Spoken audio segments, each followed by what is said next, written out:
창세기 15장 1절부터 끝절까지 저와 한 절씩 교독하겠습니다. 이후에 여호와의 말씀이 환상 중에 아브라함에게 임하여 이르시되 아브라함아 두려워하지 말라. 나는 내 방패요 너의 지극히 큰 상급이라.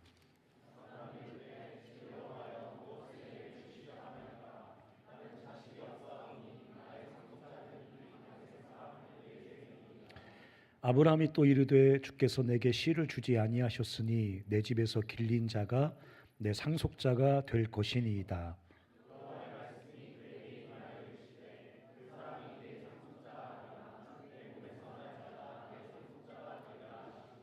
그를 이끌고 밖으로 나가 이르시되 하늘을 우러러 무뼈를 셀 수 있나 보라. 또 그에게 이르시되 내 자손이 이와 같으리라.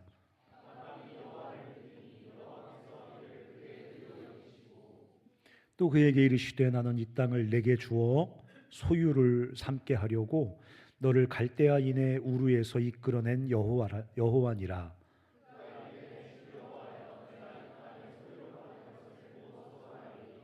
여호와께서 그에게 이르시되 나를 위하여 3년 된 암소와 3년 된 암염소. 감기가 제가 심해서 약간 안구건조증이 나서 눈물이 나는 겁니다.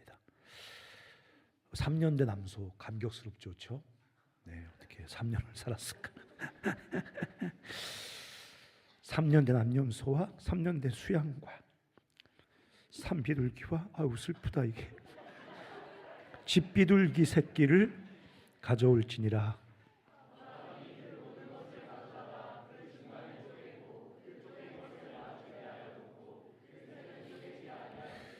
솔개가 그 사체 위에 내릴 때에는 아브라함이 쫓았더라.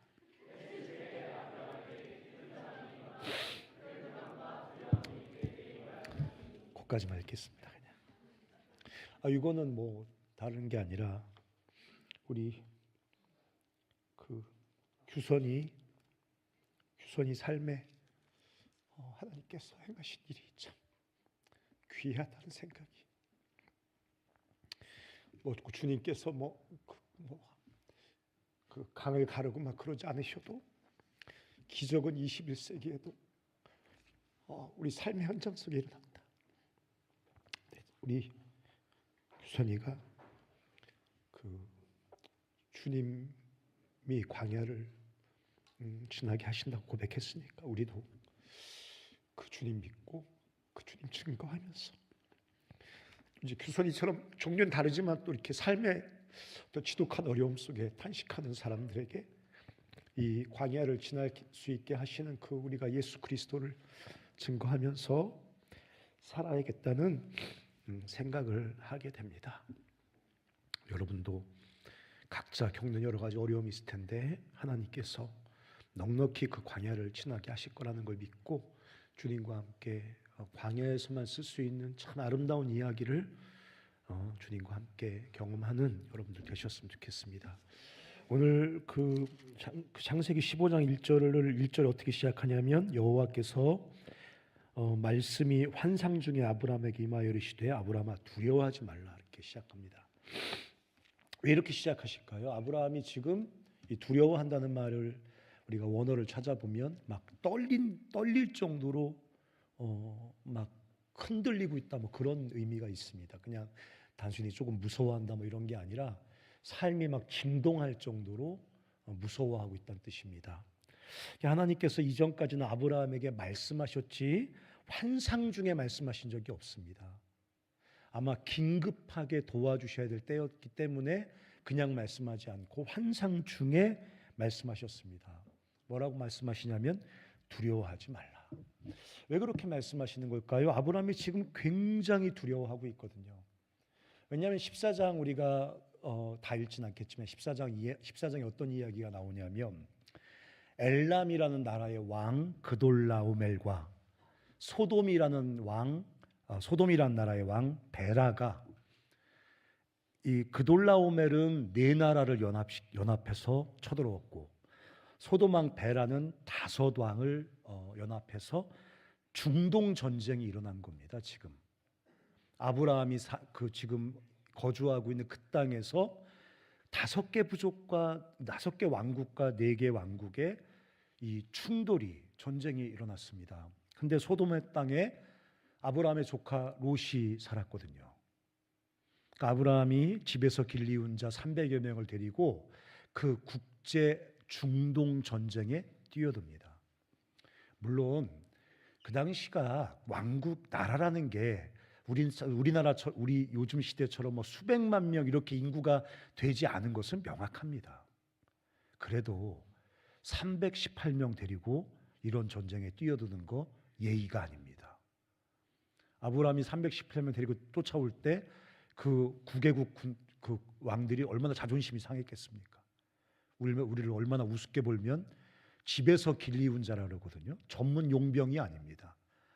이 아브라함의 수종을 들던 그 종들 뭐 이런 애들 모아서 전쟁에 쳐들어가서 정말 하나님의 도우심으로 기적처럼 롯을 구해옵니다.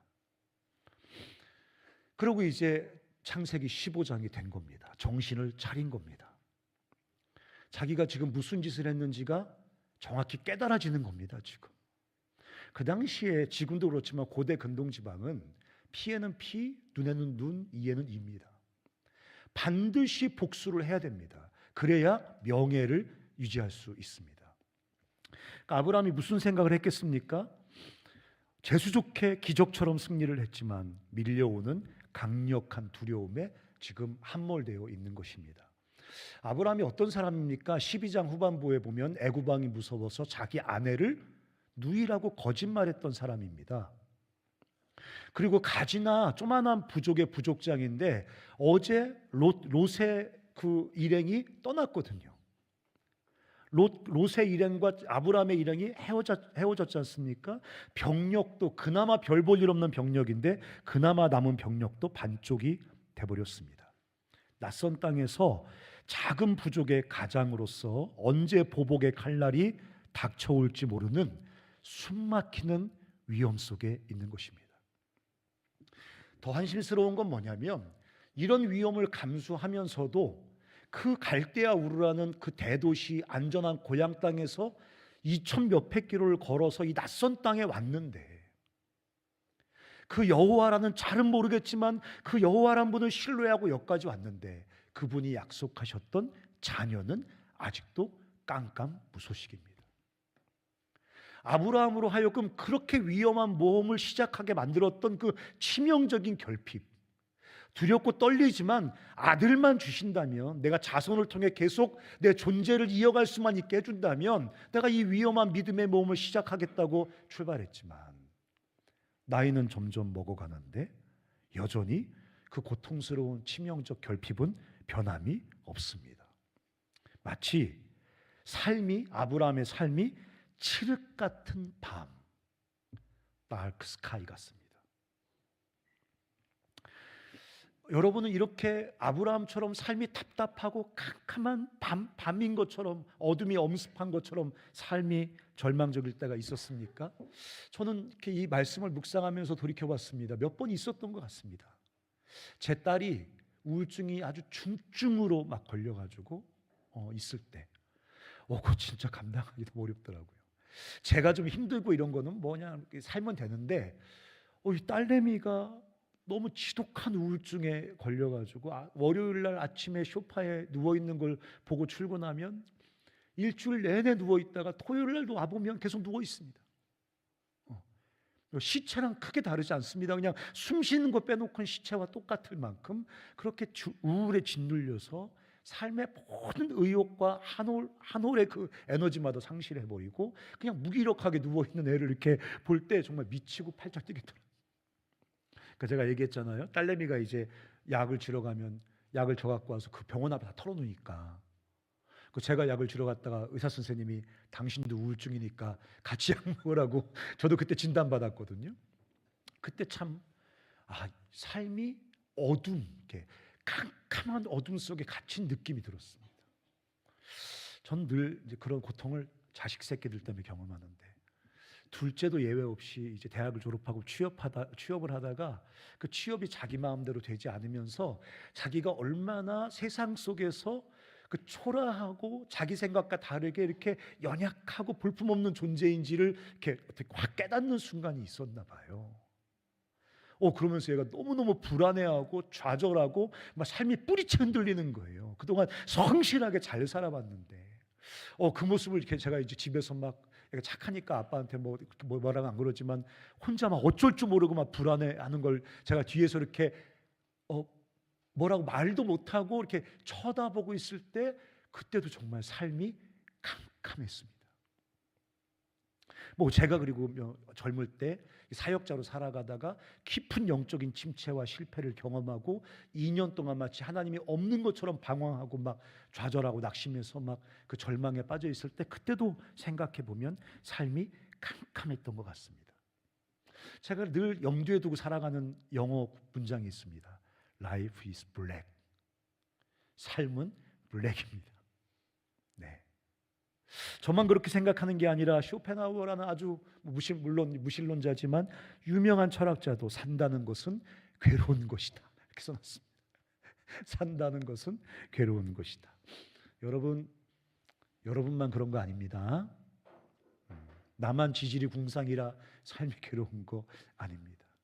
나만 삶을 유지하지 못해서 삶을 매니지하지 못해서 나만 그렇게 라이프 이즈 블랙이 아닙니다. 삶은 원래 괴로운 것입니다.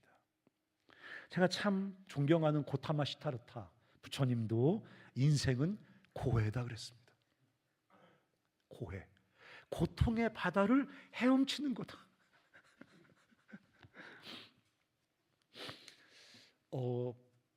정도의 차이는 있지만 삶은 다 비슷할 거라고 생각합니다. 제가 오늘 그래서 삶은 블랙이다 이거 말을 하려고 설교를 하는 건 아니고 오늘 설교 제목 한번 읽어볼까요? 자, 시작. 네, 그 어두운 하늘에 빛나는 별이 있다는 것입니다. 오늘 그거 얘기하려고 합니다.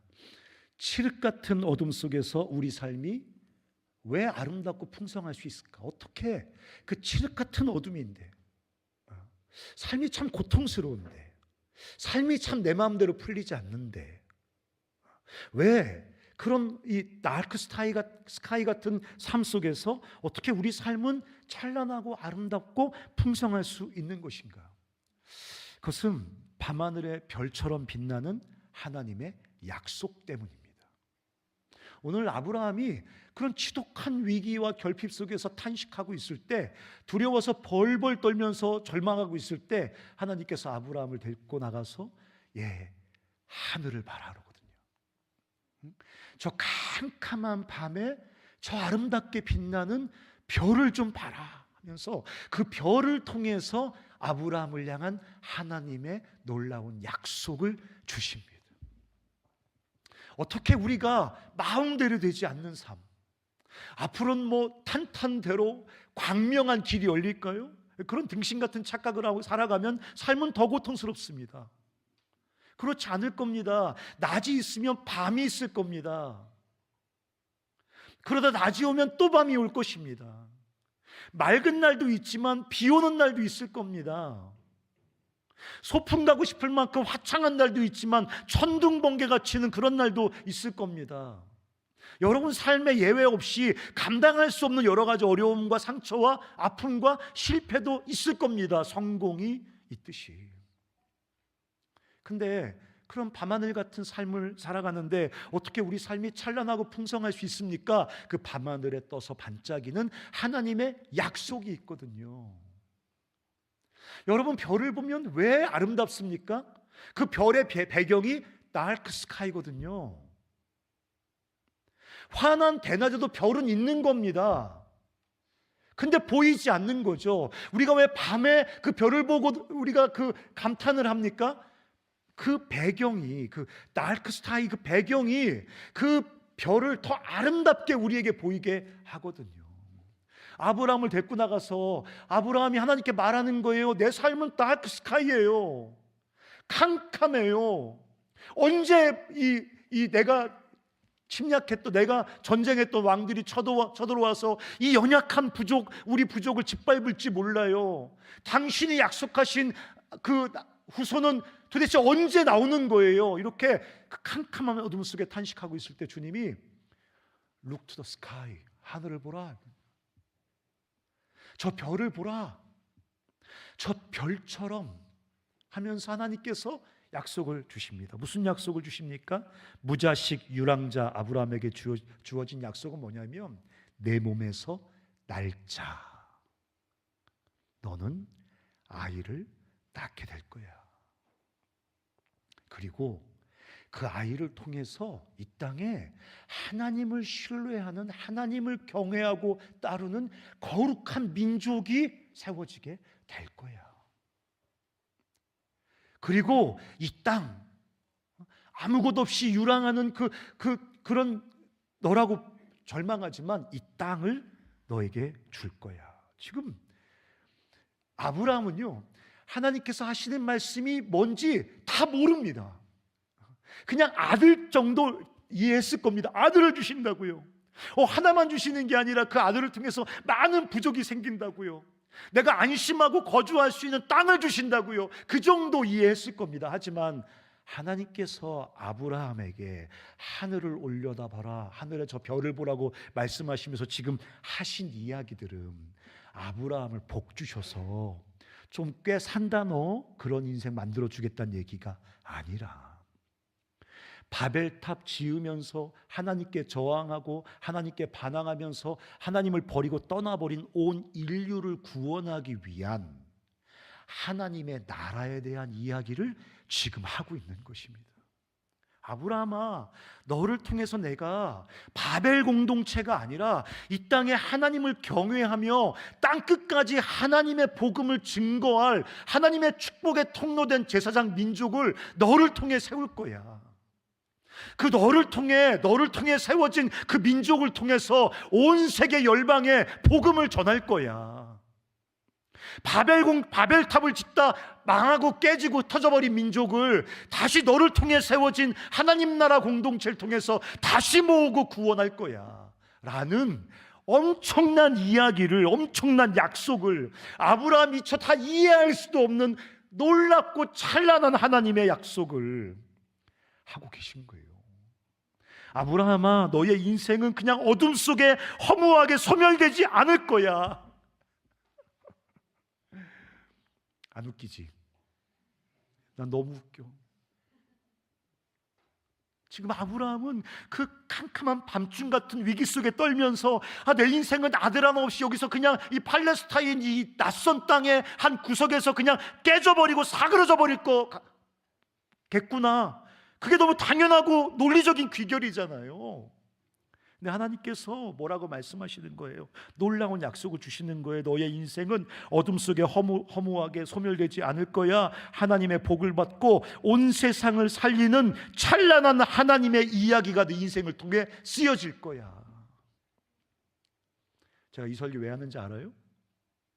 제가 교육계열 설교하러 갔는데 한 자매가 저한테 구글 드라이브에서 이렇게 질의응답하는데 질문을 했어요.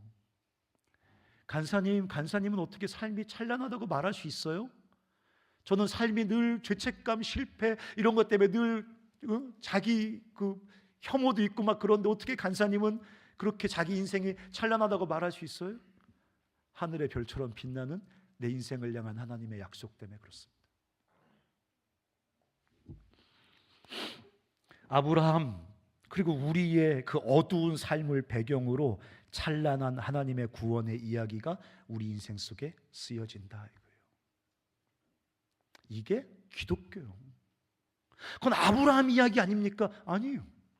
예수 안에 있는 모든 사람들을 향한 하나님의 약속이에요. 그래서 저거 읽어야 돼요. 영어로.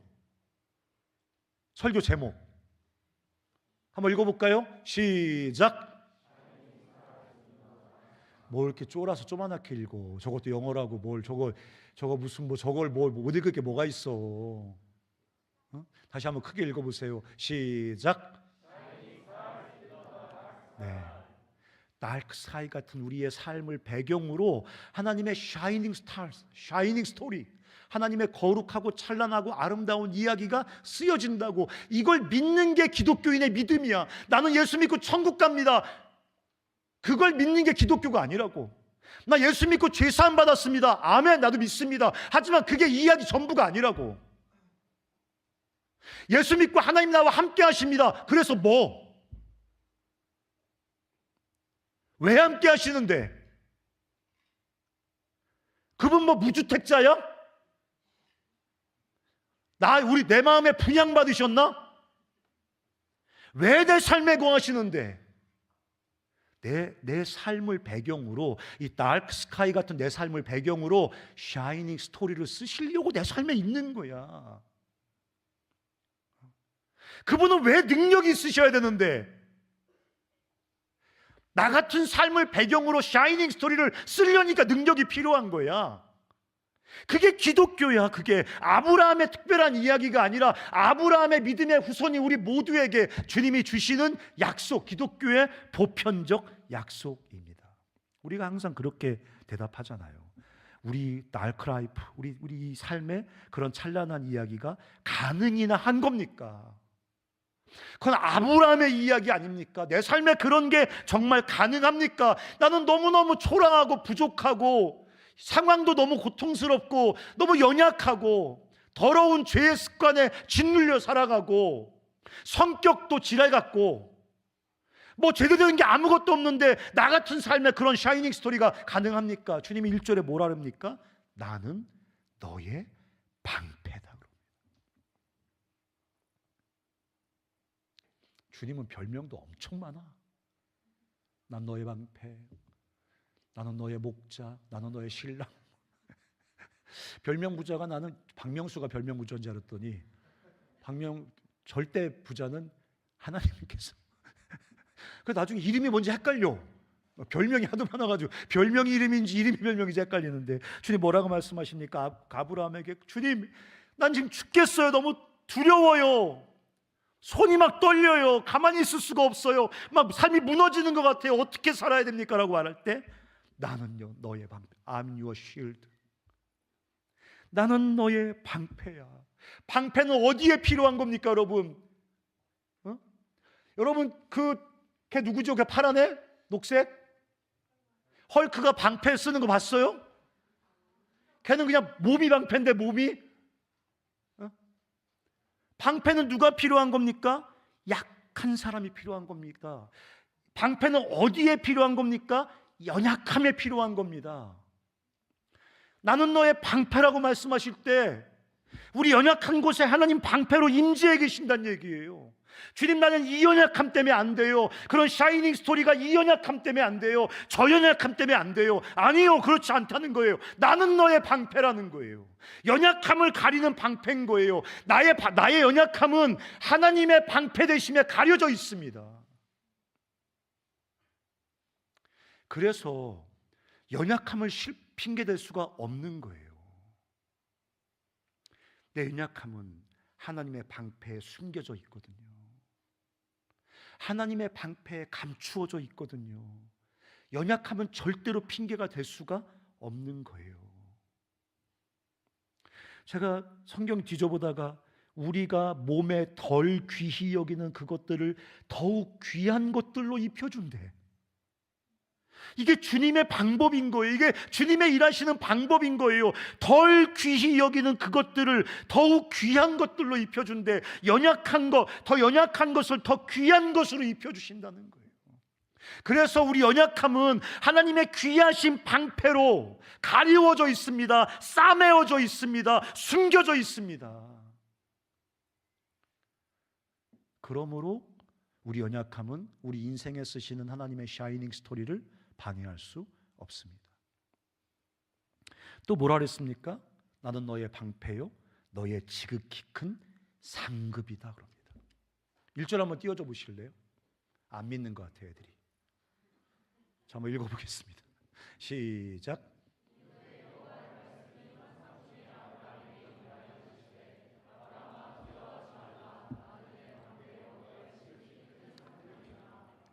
이 상급이 사카르란 말이거든요. 히브리어로. 이게 상급이란 말도 되지만 정확히 말하면 품삯이라는 거예요. 임금이란 얘기예요. 노동에 대한 셀러리, 페이란 얘기예요. 아브라함이, 주님 내가 이렇게 갈대아우르에서 여기서 믿음으로 막 벌벌 떨면서 믿음으로 여기까지 왔는데요, 도대체 뭘 주신 겁니까? 아들 하나 없이 뭘 주신 겁니까? 뭐라 그래? 내가 너의 믿음의 행동에 대한 싹이다 이거예요. 내가 나를 너에게 줬다는 거예요. 나는 아브라함의 하나님으로 불리울 거라는 거 이제. 여러분, 아브라함의 하나님이라는 게 뭐예요? 어떻게 하나님 뒤에 그런 게 어떻게 붙습니까? 하나님 뒤에 아브라함의 하나님 누구도 붙일 수 없습니다, 거기에. 근데 하나님 스스로 나는 너의 상급이야. 너의 믿음의 순종에 대한 값 나야 나. 내가 나를 너에게 줬어. 나는 아브라함의 하나님이라고 스스로 어디 가서 소개할 때 아브라함 뭐라고 소개하십니까? 나는 아브라함의 하나님이 돼. 아브라함의 하나님. 하나님이 자신을 주셨습니다. 이거 없다고? 아브라함아, 이거 없다고? 아들 없다고? 이거 없다고? 내가 너의 삶에 너의 소유가 되어서 날마다 너의 인생 속에 샤이닝 스토리가 써지도록 필요한 모든 것을 충분히 지속적으로 공급한다는 얘기야.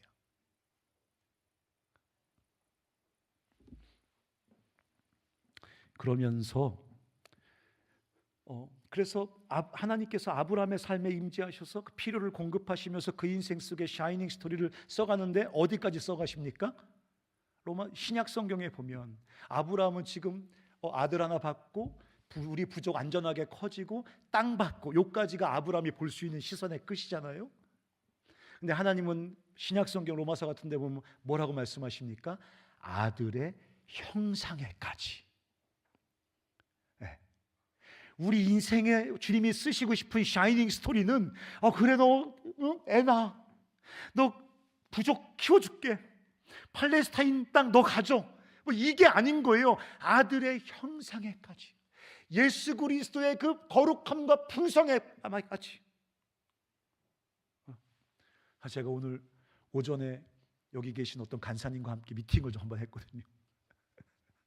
그래서 이제 진짜 내가 사랑하는 간사님인데 간사님과 미팅을 하고 간사님의 진짜 어려운 얘기를 많이 들었어요. 여기 이제 앉아 있으니까 좀 쑥스럽네. 저쪽 어디 앉아 있거든요. 그 이제 제가 들을 땐 잘 몰랐는데 하루 종일 마음에 계속 기도가 되는 거예요. 근데 아까 우리 마이 프렌드 홍승주 목사가 찬양인도 할 때 제 마음속에 확신이 생기는 거예요. 주님, 아들의 형상에까지 구원해 주십시오. 그 약속하지 않으셨습니까? 그 간사님 막 연약함과 어떤 그런 그 여러 가지 어려움과 약점 때문에 막 고통스러워 하는데 주님 믿음으로 소망을 품게 해주십시오. 아들의 형상에까지 자라게 하신다고 주께서 쓰실 이야기를 좀 간사님에게 보여주십시오. 하나님께서 우리 다 지금 힘들잖아요. 자기의 미숙함 때문에, 실패 때문에, 성장하지 못함 때문에, 여러 가지 때문에 우리 다 힘들잖아요. 근데 하늘을 봐요. 별처럼 빛나는 우리 인생을 향한 주의 약속을 좀 쳐다봐요. 아들의 형상에까지 우리 인생의 샤이닝 스토리를 써가시겠다고. 그러기 위해서 내가 너의 방패가 되고 내가 너의 상급이 되겠다고 하시면서 아브라함과 언약을 맺습니다. 드디어. 그래서 언약이란 말이 나오는 거예요. 복잡한 얘기는 여러분 캠퍼스 간사님께 물어보고. 어떻게 맺습니까? 그 당시 고대 근동 지방에 언약식을 하는 거예요. 3년 된, 아까 그 슬프게 우리가 읽었던 그 3년 된 암소 이런 걸 이렇게 동물을 반으로 쫙 쪼갭니다. 그러니까 쉽게 얘기할게요. 돼지, 이렇게 제주 흑돼지 이렇게 딱 쪼개 가운데를 갈라놓습니다. 그 피가 낭자하겠죠? 여기는 소를 딱 쪼갭니다. 이렇게 딱 갈라놓습니다. 그 3년 된 비둘기 이런 거 딱 잡아가지고 막 갈라놓습니다. 피가 막 난장하지 않습니까? 약속하는 사람이 둘이 손잡고 거기를 건너갑니다. 무슨 의미입니까? 우리가 약속을 했는데 이 약속을 어기면 오늘 이 반으로 갈라진 이 죽은 생물처럼 우리가 죽을 것도 감수한다. 목숨을 걸고 언약을 맺는 겁니다. 지금 하나님께서 동물들을 갖다 반 쪼개놓고 당신이 횃불로 등장하십니다. 보여야 되니까.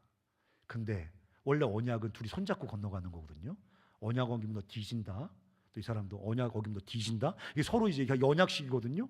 근데 아브라함은 재웁니다.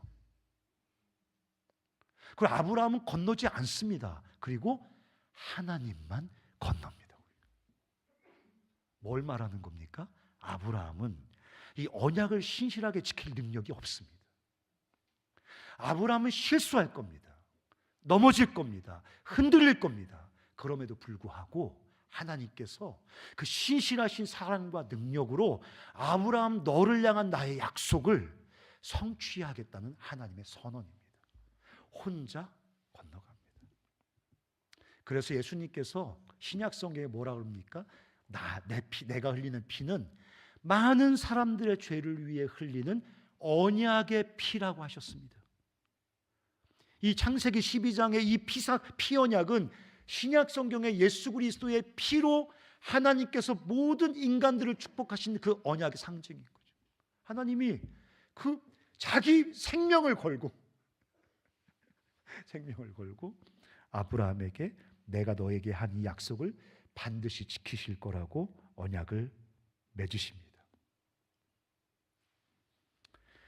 6절 한번 읽어볼까요? 6절. 자, 시작. 네. 아브라함이 여호와를 믿었어요. 이거 무슨 말이에요? 그 하나님 약속을 덥석 잡았어요. 예스! 하나님, 그 하나님의 약속, 그걸 이렇게 알겠습니다.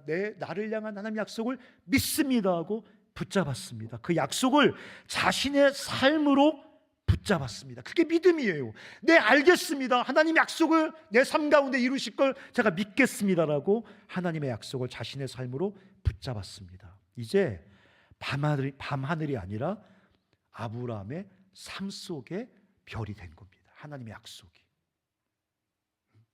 저 위에 떠 있는 밤하늘의 별이 아니라 이제 아브라함의 마음 속에 하나님의 약속의 별이 새겨진 거죠. 그리고 아브라함이 그 믿음으로 붙잡은 그 하나님의 약속이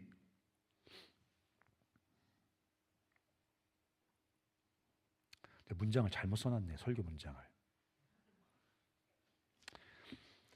아브라함이 그 약속을 붙잡고 또 하나님은 그 약속대로 아브라함을 인생 속에 그 샤이닝 스토리를 써갑니다. 보세요. 우리가 하나님의 약속을 붙잡아요. 그리고 내가 이 약속을 붙잡았으니까 믿음으로 그 약속을 이루어요. 그런 시스템이 아닌 거예요.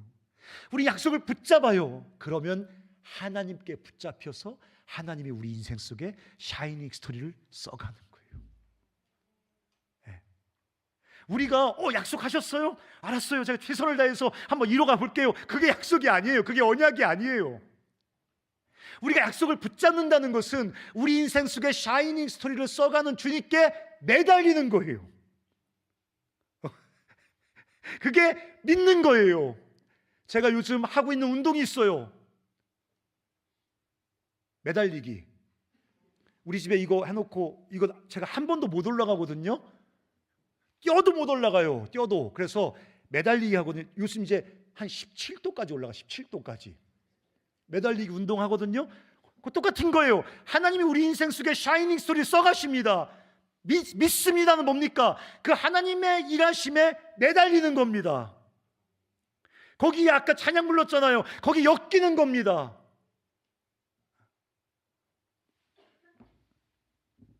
물론 아브라함은 그 사건 이후에도 흔들리고 실수했습니다. 실패도 했습니다. 때로는 모든 상황이 너무 불확실해 보일 때도 많았습니다. 그러나 아브라함은 그 약속의 별을 보면서 걸음을 계속하기를 멈추지 않았습니다. 어떤 사람들은, 제 친구는 동방박사 얘기만 나오면 저를 막 비웃습니다.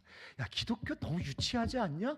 아니, 별을 보고 그 수천 키를 걸어서 예수님을 방문했던 동방박사, 그 등신 같은 사람들은 뭐 하는 사람들이냐? 막 이렇게 이제 웃으면서 저한테 조롱하고 묻습니다. 우리 안에도 별을 보고 간다고 이런 것에 대해서 비웃는 사람들, 조롱하는 사람들이 있을지 모르겠습니다. 하지만 저는 그들을 통해서 엄청난 은혜를 받습니다. 그들은 불확실성 속에서도 별을 보고 앞으로 나갔습니다. 여러분, 그들도 아마 그 별 끝에 뭐가 있을지 잘 정확히 아주 자세히는 몰랐을 겁니다. 별을 따라 갔지만 그 별을 따라 가는 과정 속에 그들도 굉장히 큰 불확실성을 갖고 있었을 겁니다. 근데 그 사람들은 그런 불확실성에도 불구하고 별을 따라 가잖아요. 약속을 따라 가지 않습니까? 흔들리고 쓰러져도 멈추지 않고 그 약속을 따라 뚜벅뚜벅 걸어가지 않습니까? 우리는 확실성 뒤에 숨어서 한 걸음도 움직이지 않습니다. 우리 시대가 실증주의, 그래서 그런지 모르겠어요. 우리는 확실성을 핑계대면서 확실성 뒤에 숨어서 한 걸음도 움직이지 않습니다. 제가 여러분들에게 약속할 수 있습니다. 그런 식으로는 절대로 예수님을 따라갈 수 없습니다. 예수님을 따라가는 길은 아무리 그분의 뜻이라 할지라도 거기에는 상당한 불확실성이 존재합니다. 믿음으로 모험하지 않으면, 믿음으로 도전하지 않으면 따를 수 있는 주의 길은 없습니다. 하나님이 샤이닝 스토리를 쓴다고 해서, 그렇다고 해서 우리가 누워있으면 우리 배에다가 사인해 주시는 거 아닙니다. 하나님이 우리 인생 속에 샤이닝 스토리를 써가려면 아브라함처럼 온 천지가 불확실하지만 하늘의 별을 보고 뚜벅뚜벅 걸어갔던 그 동방박사처럼, 아브라함처럼 흔들리고 쓰러지고 그 불확실성을 뚫고 앞으로 계속 걸어가야 되는 것입니다. 금식수련의 얘기도 해야겠죠. 우리는 자아라는 캄캄한 동굴 속에 갇혀 사는 사람들입니다. 우리는 자아라는 그 감옥, 동굴 속에 누가 가둔 것도 아닙니다. 누가 문을 밖에 잠근 것도 아닙니다. 근데 우리 스스로 그 자아라는 캄캄한 동굴 속에 들어가서 나오지 못합니다. 그 자아란 굴 속에서 살아갑니다. 그 캄캄한 염려와 불안, 끝없는 결핍, 외로움과 수치, 죄책감, 그 동굴 속에 갇혀 살아갑니다. 보는 곳마다 다 그렇습니다. 자아가 그렇죠. 하나님에게서 분리된 그 자아의 동굴 속에 뭐가 있겠습니까? 캄캄한 밤하늘 속에 갇혀 있는 것 같습니다. 또 세상이라는 허상 속에 우리는 갇혀 살아갑니다. 그 세상에 자기중심적 이기주의, 탐심과 욕망, 쾌락과 안락 이런 거 있지 않습니까? 그 세상이라는 캄캄한 동굴 속에 갇혀 살아갑니다. 우리의 시선이 사로잡혀서 자아와 세상이라는 그 캄캄한 동굴에 갇혀 살아갑니다. 금식하며 기도한다는 것은 어둠 속에 발을 딛고 살아가는 우리가 눈을 들어서 캄캄한 밤 같은 우리 삶에 별처럼 빛나는 주의 약속을 바라보는 것입니다. 오늘 하나님께서 두려워서 벌벌 떨면서 절망해 있는 그 아브라함을 어깨를 치면서 하늘을 봐라, 하늘의 무별을 봐라. 시선이 그 어둠 속에 묶여 있을 때, 자기와 그 환경 속에 묶여 있을 때 그 절망하던 아브라함이 하나님께서 눈을 들어 하늘을 봐라, 그 하늘에 떠 있는 별처럼 빛나는 너를 향한 나의 약속을 보라 말씀하셨을 때 그 캄캄한 어둠의 감옥에서 아브라함이 나온 것처럼 금식하며 기도하는 것은 우리가 눈을 들어 우리 삶의 별처럼 빛나는 주의 약속을 보는 것입니다. 그리고 그 약속을 따라 우리 삶을 믿음으로 그 약속에 묶는 겁니다. 그게 금식하며 기도하는 그 의미인 거죠. 아, 간사님 다 보고 있습니다. 다 보고 있습니까? 여러분의 시선은 자아와 세상이라는 어둠의 굴에 아주 깊이 침잠되어 묶여 있지 않나요? 여러분의 인생 속에 하나님이 써가시는 그 샤이닝 스토리에 대한 위대한 약속, 별처럼 빛나는 그 위대한 약속을 눈을 들어 고개를 들어 바라보고 있습니까? 그 약속에 나를 믿음으로 묻고 그 하나님께서 내 인생 속에 가자고 하시는 그 불확실성의 그 길을 뚜벅뚜벅 주님과 함께 걸어가고 있습니까? 이 겨울에 아까도 우리가 기도할 때 혜성 간사님이 기도하신 것처럼 이 겨울에 우리가 금식하며 기도할 때 우리 인생을 향한 주의 부르심, 주의 비전, 주의 소명에 대해서 새롭게 좀 눈이 열리는, 우리 그런 거 관심 없는 세대잖아 요즘이요. 누가 소명을 묻습니까? 졸업할 때 누가 소명을 묻습니까? 옛날에는 졸업반 순장들 어디 가요 하면 철학기도 갑니다. 왜요? 졸업 얼마 안 남았는데 주께서 내 인생에 어떤 부르심을 주고 있는지 좀 알아야겠습니다 하고 가서 철학기도 합니다. 새벽에 가서 기도합니다. 주님, 내 인생을 향한 주의 비전은 뭡니까? 나를 어떻게 부르고 계신 겁니까? 어떤 사람들에게 어떤 사역을 위해 부르고 계신 겁니까? 근데 아무도 묻지 않습니다. 왜 그렇습니까? 내 인생은 나의 것입니다. 내 인생은 내가 매니지하는 겁니다. 내 인생의 구원은 내가 알고 있습니다. 내가 뜻한 대로 되면 되는 겁니다. 내가 목표한 대로 되면 되는 겁니다. 내가 내 마음에 새긴 내 별을 따라가면 되는 겁니다. 그렇지 않은 겁니다. 우리를 지으신 주님께서 우리 인생을 어떻게 부르고 계신지, 우리 인생 속에 어떤 스토리를 써가고 싶으신지, 이게 우리가 금식하며 주께 고개를 들어 주께 눈을 들어 기도할 때 하나님께서 우리 사랑하는 형제와 자매들에게 선명하게 보여주시기를 주의 이름으로 축원합니다.